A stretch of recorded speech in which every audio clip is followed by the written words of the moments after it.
નમસ્કાર વિદ્યાર્થી મિત્રો, કેમ છો બધા મજામાં? આપણે ધોરણ 9 ગણિતમાં ગયા લેક્ચરમાં સ્વાધ્યાય 4.3માં કેટલાક ફૂટ પ્રશ્નોનો અભ્યાસ કર્યો હતો મિત્રો. આપણે 7 ફૂટ પ્રશ્નો સુધીનો દાખલાઓનો અભ્યાસ કર્યો હતો. આગળના દાખલાની રકમ જોઈએ આપણે. મિત્રો 8મા દાખલાની રકમ કીધી છે કે યુએસએ અને કેનેડા જેવા દેશમાં તાપમાન ફેરનહીટમાં મપાય છે. મિત્રો તાપમાનના એકમો તમને ખબર હશે, આપણે ભારત દેશની અંદર તાપમાન સેલ્સિયસમાં મપાય છે, પણ યુએસએ અને કેનેડા જેવા કેટલાક દેશોમાં તાપમાન ફેરનહીટ એકમની અંદર મપાય છે. ભારત જેવા દેશમાં તાપમાન સેલ્સિયસમાં મપાય છે. અહીં ફેરનહીટનું સેલ્સિયસમાં રૂપાંતર કરતું એક સમીકરણ આપેલું છે. મિત્રો તમને ખબર હશે કે આપણે સેલ્સિયસ અને કેલ્વિનનું કેવી રીતે એકબીજામાં રૂપાંતર કરી શકીએ. અહીંયા તમને ફેરનહીટનું સેલ્સિયસમાં કેવી રીતે રૂપાંતર થાય, ફેરનહીટ અને સેલ્સિયસનું એકબીજામાં કેવી રીતે આપણે રૂપાંતર કરી શકીએ તે માટેનું એક સમીકરણ આપેલું છે. F = 9/5C + 32. મિત્રો આગળના જેટલા પણ સમીકરણ હતા બધા સમીકરણમાં ચલ x અને y આપેલા હતા, પણ આ સમીકરણમાં ચલ x અને yની જગ્યાએ F અને C આપેલા છે, ફેરનહીટ અને સેલ્સિયસ. તો નીચે કેટલાક પ્રશ્નો આપેલા છે, એના જવાબ પણ લખવાના મિત્રો. ઉપર દર્શાવેલ સુરેખ સમીકરણમાં x અક્ષ પર સેલ્સિયસ અને y અક્ષ પર ફેરનહીટ લઈ આલેખ દોરો. કે મિત્રો આ સમીકરણ આપેલું છે. સૌથી પહેલા તો આ સમીકરણ પરથી ઉકેલ મેળવવાના છે. અલગ અલગ ઉકેલ મેળવવાના. ઉકેલ મેળવ્યા પછી x અક્ષ પર સેલ્સિયસ અને y અક્ષ પર ફેરનહીટ લઈને તમારે આલેખ દોરવાના છે, આપણે જે આગળના ફૂટ પ્રશ્નોમાં કર્યું એવી જ રીતે. હવે આગળ એવો પ્રશ્ન કીધો છે કે જો તાપમાન 30°C હોય તો ફેરનહીટમાં તાપમાન કેટલું થાય. પછી જો તાપમાન 95 ફેરનહીટ હોય તો સેલ્સિયસમાં તાપમાન કેટલું થાય. જો તાપમાન 0°C હોય તો ફેરનહીટમાં તાપમાન કેટલું હોય, અને જો 0 ફેરનહીટ હોય તો સેલ્સિયસમાં તાપમાન કેટલું હોય. અને છેલ્લો પ્રશ્ન કે ફેરનહીટ અને સેલ્સિયસમાં સંખ્યાત્મક રીતે સમાન હોય તેવું તાપમાન હોય, જો હા તો તે શોધો. આટલા પ્રશ્નો આપેલા છે મિત્રો. આપણે સૌથી પહેલા તો સમીકરણ આપેલું છે એના પરથી ઉકેલ મેળવી દઈએ.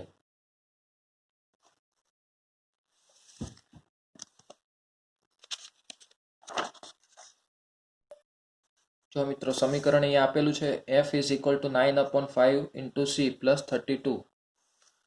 મિત્રો જમણી બાજુ સેલ્સિયસ આપેલા છે, એટલે આપણે સેલ્સિયસની અલગ અલગ કિંમત લઈને ફેરનહીટની કિંમત મેળવીશું. હવે અહીંયા મિત્રો આપણે એવી કિંમતો લઈશું કે જેથી આપણને બિંદુઓ પૂર્ણાંક સંખ્યામાં મળે. અપૂર્ણાંક સંખ્યામાં મળશે તો તમે આલેખપત્ર પર બરાબર રીતે દર્શાવી શકશો નહીં. તો આપણે ધારો કે C ની સૌથી પહેલી કિંમત -15 લઈએ. C = -15. હવે આ સમીકરણમાં C ની જગ્યાએ -15 મૂકી દઈએ. F = 9/5 C હતા, C ની જગ્યાએ કેટલા આવશે? -15 + 32.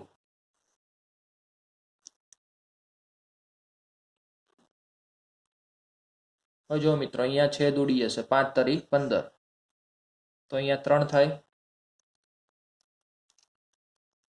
હવે આ બંનેનો ગુણાકાર કરીએ 9 અને -3 તો કેટલા થાય? -27. 9 તરી 27 + 32. -27 અને +32 તો મોટી સંખ્યા પ્લસ છે એટલે પ્લસ. 32 માંથી 27 માઇનસ કરો એટલે કેટલા થાય? 5.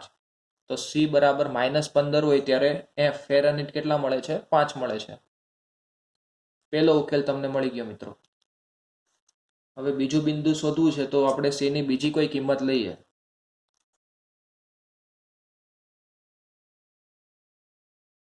ધારો કે C ની કિંમત આપણે 10 લઈએ.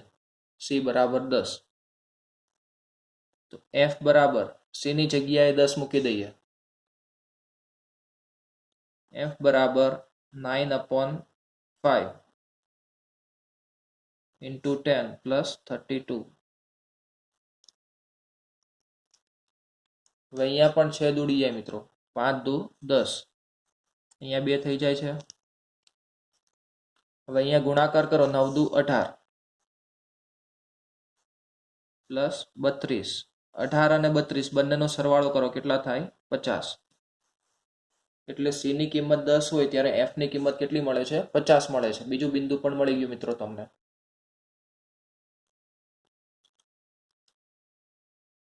હવે ત્રીજું બિંદુ મેળવવું છે તો આપણે સી ની ત્રીજી કોઈ કિંમત લઈએ. સી બરાબર 60 લઈએ. એફ બરાબર 9/5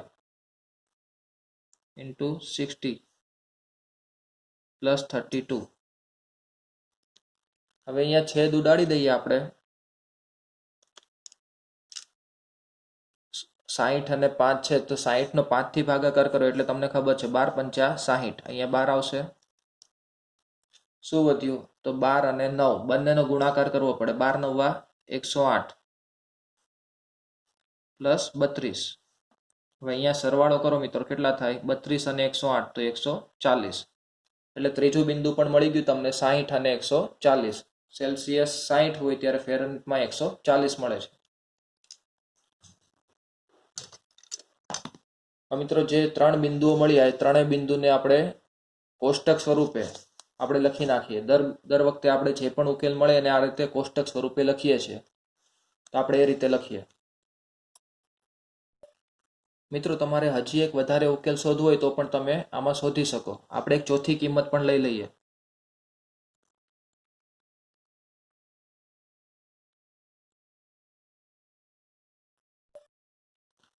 સી બરાબર 50 લઈએ મિત્રો, 50. એફ બરાબર 9/5 into 50 પ્લસ 32. હવે અહીંયા છેદ ઉડાડીએ તો 5 દાન 50 એટલે 10 આવે છે. 10 ગુણ્યા 9 કેટલા થાય? 90 થઈ જશે. પ્લસ 32.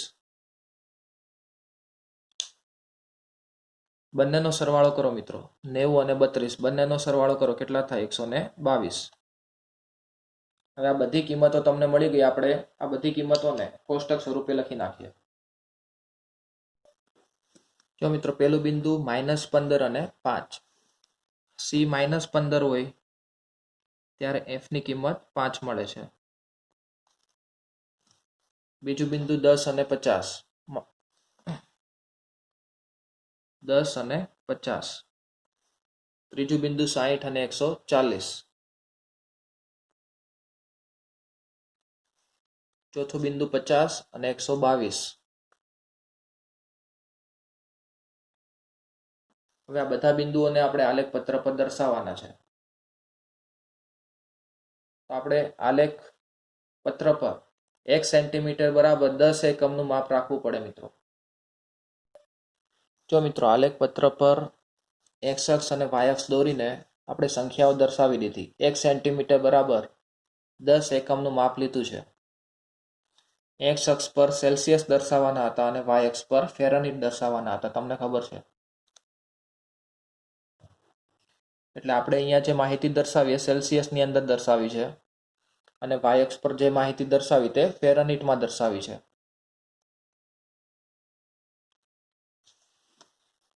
હવે અહીંયા જે બિંદુઓ છે મિત્રો, એમાં એક્સ અક્ષ પર સૌથી મોટું બિંદુ +60 અને નાનું બિંદુ નાની સંખ્યા -15 છે. એવી રીતે વાય અક્ષ પર મોટામાં મોટી સંખ્યા કઈ છે? 140. એટલે વાય અક્ષ પર 140 આવે ત્યાં સુધીની સંખ્યાઓ તમારે દર્શાવવી પડે. એક્સ અક્ષ પર 60 અને -15 આવે ત્યાં સુધી દર્શાવવાની. હવે આપણે પેલું બિંદુ દર્શાવીએ મિત્રો. સૌથી પેલું બિંદુ કયું છે? તો -15 અને 5. એક્સ અક્ષ પર -15 હોય ત્યારે વાય અક્ષ પર 5 મળે. તો જુઓ મિત્રો, એક્સ અક્ષ પર -15 ક્યાં આવશે? તો -10 અને -20 બંનેની વચ્ચે આવે, એકદમ વચ્ચે. -15 ક્યાં આવશે? -10 અને -20 ની વચ્ચે. અને વાય અક્ષ પર 5. 5 ક્યાં આવશે? તો 0 અને 10ની વચ્ચે આવે. એટલે આ સંખ્યા તમારે દર્શાવવી હોય તો તમે અહીંયા દર્શાવી શકો. આ બિંદુ અહીંયા મળે તમને. એટલે આ પહેલું બિંદુ મળી ગયું. ધ્યાનથી સમજો મિત્રો. પહેલું બિંદુ કયું હતું? -15 અને 5. તો એક્સ અક્ષ પર -15 જોવાના. -15 કઈ જગ્યાએ આવે? -10 અને -20ની વચ્ચે -15 આવશે. અને વાય અક્ષ પર 5. 5 એટલે કે 0 અને 10ની વચ્ચે આવે 5. તો આપણે અહીંયા અડધું જે ખાનું હોય ત્યાં આપણે બિંદુ મૂકી દીધું છે, ત્રીજી અને ચોથી લાઈનની વચ્ચે. આ પહેલું બિંદુ મળ્યું તમને -15 અને 5.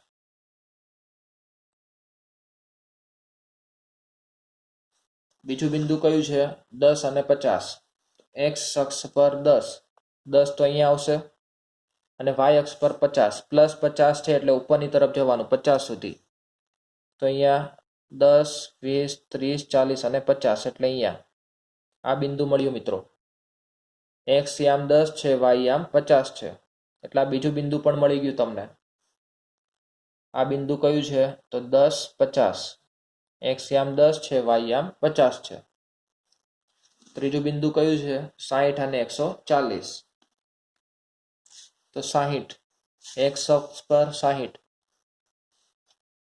અહીંયા મળે છે 60 અને 140. 140 સુધી ઉપરની તરફ જવાનું છે. 140 સુધી.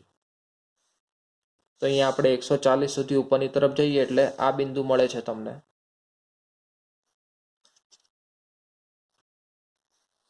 આ જે બિંદુ મળ્યું એનો એક્સ આમ 60 છે અને વાય આમ 140 છે. તો આ 60 અને 140. ચોથું બિંદુ પણ આપણે લીધું છે મિત્રો. ચોથું બિંદુ કયું? 50 અને 122. તો એક્સ અક્ષ પર 50. 50 ક્યાં આવશે? આવે 50 છે. 122. 122 ક્યાં આવશે? 120 થી થોડાક જ ઉપર આવે. તો આ 50 છે. આ 120 મળી જાય છે અહીંયા. આ 120 મળે છે. 120 થી એક લાઈન ઉપર 122 કીધા છે ને, એટલે 120 થી એક લાઈન ઉપર અહીંયા તમને આ બિંદુ મળે. આ બિંદુના યામ એક્સ યામ કેટલું છે? 50 અને વાય યામ કેટલો છે? 122. એટલે 50, 122. હવે આ દરેક બિંદુમાંથી પસાર થતી રેખા દોરીએ.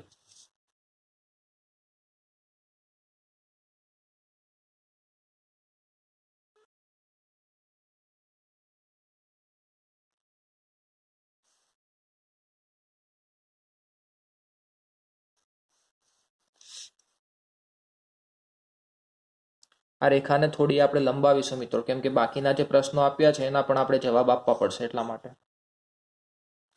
તો જો મિત્રો, દરેક બિંદુમાંથી પસાર થતી રેખા મળે છે. આ દરેક બિંદુમાંથી પસાર થતી આપણને રેખા મળી ગઈ.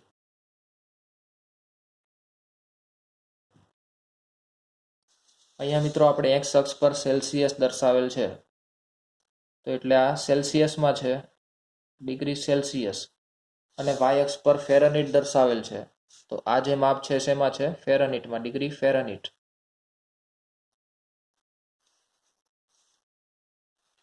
દરેક બિંદુમાંથી પસાર થતી રેખા દોરી દીધી આપણે. હવે અલગ અલગ જે પ્રશ્નો આપેલા છે એ જોઈએ. હવે અહીંયા કયો પ્રશ્ન હતો કે જો તાપમાન 30°C હોય તો ફેરનહીટમાં શું તાપમાન થાય? 30°C. સેલ્સિયસમાં કીધું છે તમને 30°C, એટલે 30°C કે અહીંયા આવશે. આ 30°C છે. તો આપણે શું કરીએ? આ જે 30°C છે એમાંથી એક રેખા દોરી દઈએ જે આ રેખાને છેદે.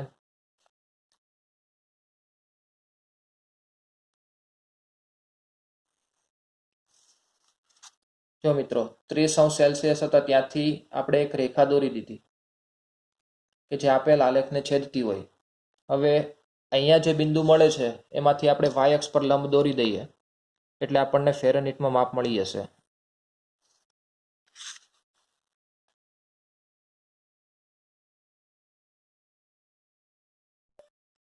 એટલે મિત્રો, સેલ્સિયસમાં 30 હોય ત્યારે ફેરનહીટમાં આપણને 80 અને 90ની વચ્ચે અહીંયા ત્રીજી લાઈન પર બિંદુ મળે છે એટલે 86 મળે. કેટલા મળે છે મિત્રો? 86.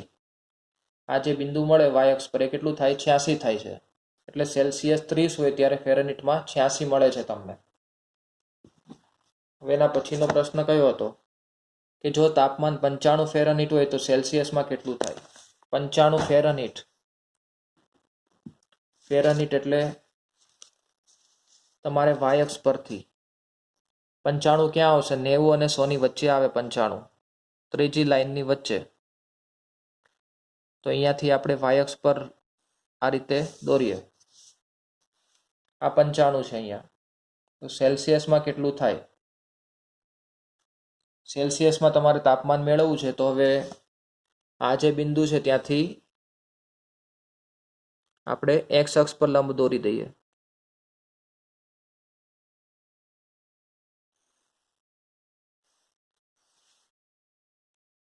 અહીંયા બિંદુ મળે છે મિત્રો. તો આ જે બિંદુ છે 35 થાય છે. કેટલું થાય છે? 35. એટલે સેલ્સિયસમાં 95 હોય ત્યારે વાય અક્ષ પર કેટલું બિંદુ મળે છે? 35 મળે છે. એના પછીનો પ્રશ્ન કે જો તાપમાન 0 સેલ્સિયસ હોય તો ફેરનહીટમાં તાપમાન કેટલું થાય? અને જો 0 ફેરનહીટ હોય તો સેલ્સિયસમાં તાપમાન કેટલું થાય? મિત્રો બંને 0 હોય ત્યારે તાપમાન કેટલું થશે એ પૂછેલું છે. મિત્રો આપણે જે ઉપરના પ્રશ્નોના જવાબ મેળવ્યા એ આલેખ પરથી મેળવ્યા, પણ આલેખની બદલે તમે આ રીતે સૂત્રમાં કિંમત મૂકીને પણ તમે જવાબ મેળવી શકો. બીજા પ્રશ્નમાં તમને કીધું હતું કે c બરાબર 30 હોય ત્યારે f બરાબર કેટલા થાય? તો સમીકરણમાં c ની જગ્યાએ 30 મૂકી દો એટલે તમને f ની કિંમત મળી જશે. ત્રીજા પ્રશ્નમાં એવું કીધું કે f ની કિંમત 95 હોય ત્યારે c કેટલા થાય? તો સમીકરણ લખ્યું, સમીકરણમાં તમે f ની જગ્યાએ 95 મૂકી દો અને પછી c ની કિંમત તમને મળી જશે. c ની કિંમત કેટલી મળે છે? 35 મળે છે. એટલે આલેખ પરથી પણ તમને કિંમતો મળી જશે અને આ રીતે દાખલા પરથી પણ તમને કિંમતો મળશે. હવે f બરાબર 0 હોય ત્યારે c કેટલા થાય અને c બરાબર 0 હોય ત્યારે f કેટલા થાય? તો હવે આપણે c બરાબર 0 લઈએ મિત્રો. પહેલા c બરાબર 0 હોય તો f બરાબર 9/5 ઇન્ટુ c. c ની કિંમત કેટલી? 0. તો અહીંયા 0 મૂકીએ પ્લસ 32. હવે આ 0 થઈ જશે મિત્રો. 0 પ્લસ 32. તો f ની કિંમત કેટલી મળે છે? 32. એટલે c 0 હોય ત્યારે f 32 મળે. હવે આપણે f બરાબર 0 લઈએ તો જે આ સમીકરણ હતું એમાં f ની જગ્યાએ 0 મૂકીએ. આખું સમીકરણ લખીએ અને પછી કિંમત મૂકીએ એટલે તમને ભૂલ ના થાય. તો સમીકરણ કયું છે? f બરાબર 9/5 ઇન્ટુ c પ્લસ 32. f ની જગ્યાએ 0 મૂકી દો તો 9/5 ઇન્ટુ c પ્લસ 32. હવે આ પ્લસ 32 છે બરાબરની બીજી તરફ જાય તો માઇનસ થશે. -32 બરાબર 9/5 ઇન્ટુ c. હવે આ 5 અહીંયા ગુણાકારમાં જશે, 9 છેદમાં આવે તો -32 ગુણ્યા 5 છેદમાં 9 બરાબર c.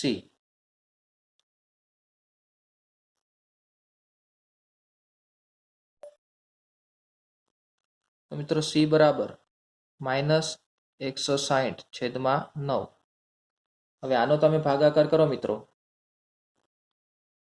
9 એકા 9, 70 વધે છે. 70 એટલે 9 સિત્તા 63. ફરીથી 70 વધે એટલે 7 એટલે 17.7. એટલે આ જે કિંમત છે એટલે -18 તમે લખી શકો. એટલે f બરાબર 0 હોય ત્યારે c ની કિંમત કેટલી મળે છે? -18. હવે મિત્રો ચોથો પ્રશ્ન એવો કીધો હતો કે બંને કિંમતો સમાન હોય, c અને f ની કિંમત સમાન હોય, એવું બની શકે? તો આપણે બંનેની કિંમતો સમાન લેવાની છે. તો સમીકરણ હતું એમાં c બરાબર f, c ની જગ્યાએ આપણે f મૂકી દીધા. 5 અહીંયા છેદમાં છે તો 32 સાથે ગુણાકાર થશે એટલે 32 × 5 = 160 આખાના છેદમાં 5. હવે આ 5 નો f સાથે ગુણાકાર કરો એટલે 5f બરાબર 9f પ્લસ 160. પ્લસ 160 આ બાજુ આવે તો માઇનસ, પ્લસ 5f બરાબરની બીજી તરફ જાય તો એ પણ માઇનસ. 9f માંથી 5f માઇનસ કરો તો 4f. 4 નીચે લઈ જાઓ એટલે છેદ ઉડાડો તો f બરાબર -40.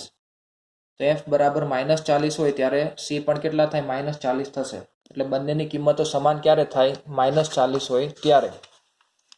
ખબર પડી મિત્રો તમને?